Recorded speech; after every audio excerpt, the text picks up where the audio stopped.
ভ্যানকুভারে সম্প্রতি নতুন একটি সিদ্ধান্ত নেওয়া হয়েছে, যেখানে দরজার নকশায় পরিবর্তন আনা হয়েছে। এই পরিবর্তনের লক্ষ্য হল নতুন ভবনগুলোর ব্যবহারযোগ্যতা বাড়ানো এবং প্রবেশাধিকার নিশ্চিত করা। এতে করে সকলে আরও সহজে স্থানগুলোতে প্রবেশ করতে পারবেন। এদিকে বেসেলে মনোব্লক চেয়ার নিষিদ্ধ করা হয়েছে। কর্তৃপক্ষের এই ধরনের পদক্ষেপের পেছনে উদ্দেশ্য হল শহরের নান্দনিকতা রক্ষা করা, যাতে শহরের পরিবেশ আরও উন্নত ও সুশৃঙ্খল হয়। এখন নাইজেরিয়ার দিকে চোখ রাখা যাক, যেখানে আমদানি করা হুইলবারও আটকানো হয়েছে।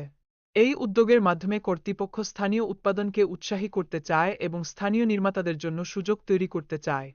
এছাড়াও টাইম ট্রাভেল নিয়ে নিষেধাজ্ঞা আরোপ করা হয়েছে, কিন্তু এটি বাস্তবে কার্যকর নয়। বরং টিভি শো এবং সিনেমায় ঐতিহাসিক ঘটনাবলী বিকৃত করার জন্য এটি ব্যবহৃত হয়।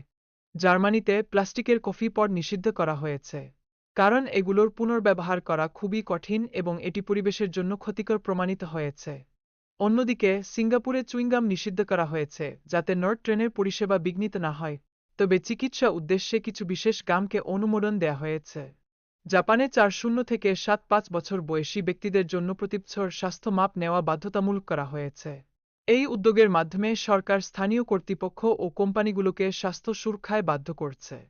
মেটাবো আইন অনুযায়ী 6.5 মানুষের অংশগ্রহণ নিশ্চিত করতে বলা হয়েছে।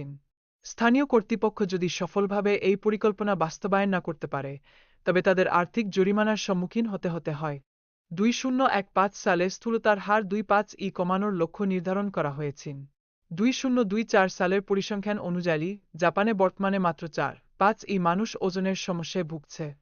ফ্রান্সে পাবলিক স্কুলে খাবারের সাথে অতিরিক্ত কন্ডিমেন্ট ব্যবহার নিষিদ্ধ করা হয়েছে।